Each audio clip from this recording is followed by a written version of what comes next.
Hey everybody, I'm Tom Vasel, and welcome to a series of reviews I call 6 Games I Played So You Don't Have To. Now, as I always say in these things, that's not 100% true. You might love these games. In fact, you'll find in every single one of these I do, people post comments to, refute me.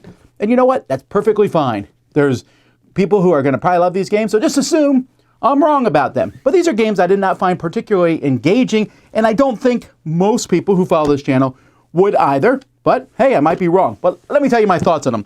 Today we're going to go from the smallest game to the biggest one. So we're going to start with Moon Leap. Now, you know what's kind of cool about Moon Leap is the box. I'm trying to show you here without it all falling apart.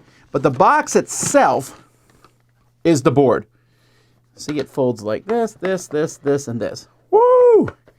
So that's kind of neat. But here's the problem. This game is a race game. And you're going to put these little astronauts down. You roll a die to see what number astronaut you move. And once you get past a certain point, you can split that number between two others. So if I roll a 5, I can move my 2 and my 3. If I roll a 4, I can move my 3 and my 1. That's it. There's not much more to it than that. This game is really basic. It was a little better than I thought after reading the rules, but not much. And if you roll like a low number, you're stuck with what you move. And whoever gets into the final spots, each ending spot gives you points, but it's the final spots that kind of win you the game.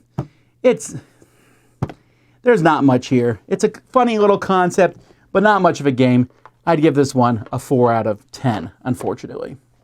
All right, grab your breakfast. Now, this game here has some little cute breakfast things. You can see them here in the box, right? All these little cute things. You're collecting these in kind of a drafting way, and you get sets and points.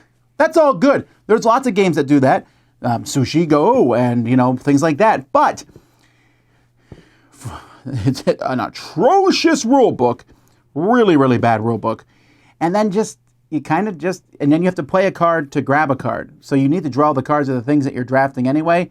It's almost all luck, and that mixed with bad rules, not very fun. Another 4 out of 10. All right, Zinga, which sounds like it's from a TV show.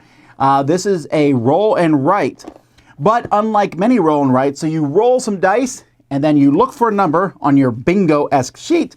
And if you see that number rolled, so let's say there's a white die and a bunch of colored dice. So let's say you're trying to get a red 7. You have to take the white die and add the red die to it. So if there's a red 6 and a white 1, 7. It's on my sheet.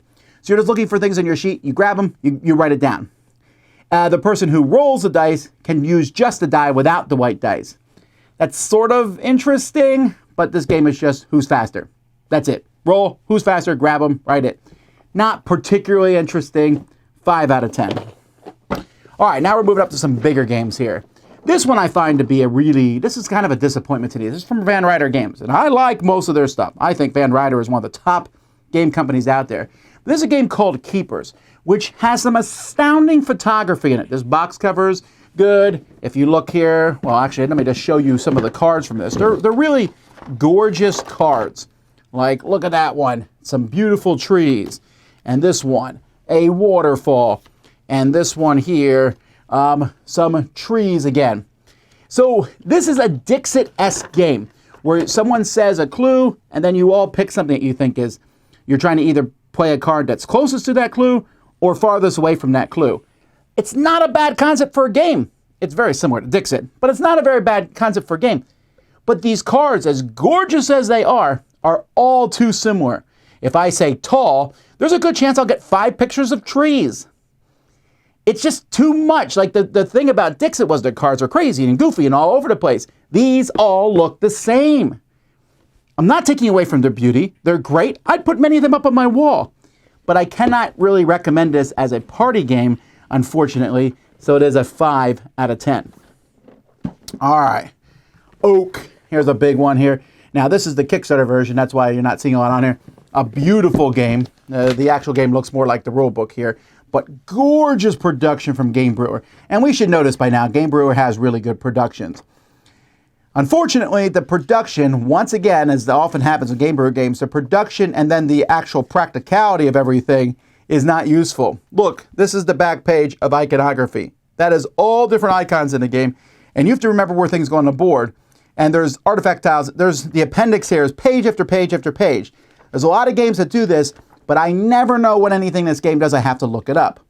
So this is kind of a worker placement game, and the shtick of this worker placement is you have these druids you're placing out, and you can upgrade them and get like one's wearing a satchel or a cape or something like that. And that's kind of cool. A little meeple put the thing on. I love that.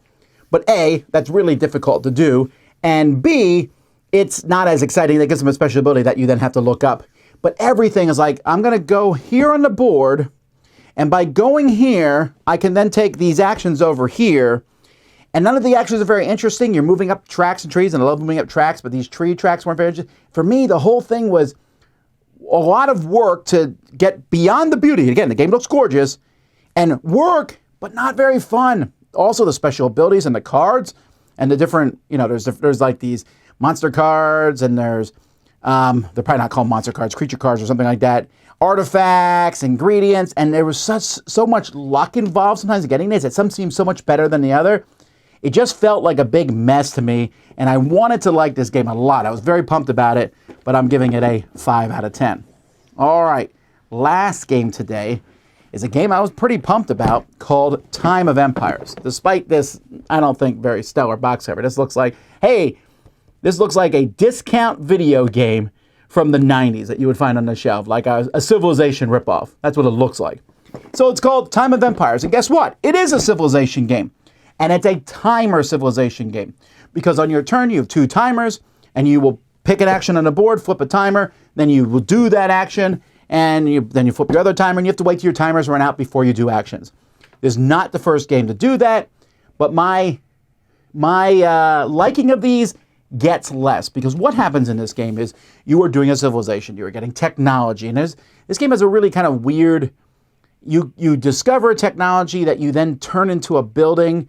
One gives you a one-time special ability, the other gives you points type thing. It's an odd mechanism, but you're doing that. You're going out, discovering land. You're fighting in a very boring, deterministic combat. If I have 2 and you have 1, one of mine dies and yours dies and I take over.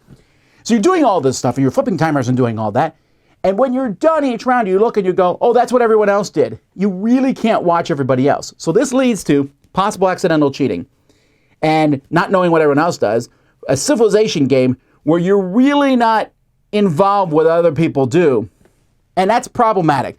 I think timer games work, especially cooperative ones, because everyone is watching timers and you're working together. Time games are pretty good in that. Competitive time games, I don't know what you've done. You could accidentally make a mistake, and I can't call you out on that. I mean, in a positive way. I'm not saying people can cheat in this game. I'm just saying we all do things, and someone's like, oh, that actually costs 5. Oh, right. And if someone has a question, woe betide you in this game. We got to put all the timers down and pause. But if you take all that away, it's really boring. Like really boring actions. There's area control to get leaders, which give you points, but you could lose them. There's getting resources to build buildings on the board, and it looks pretty, but it plays clunky, and I just didn't find it to be very fun at all. So another 5 out of 10, Time of Empires. But you know what? Like I said at the beginning, some people are going to love these games. They're going to say, Tom didn't give these a fair shake. That's great. Tell people in the comments why they are good, and then people hear both sides of the thing. These are just games I'm not going to play again. And I'm Tom Vasel, and you've been watching the Dice Tower. See you next time.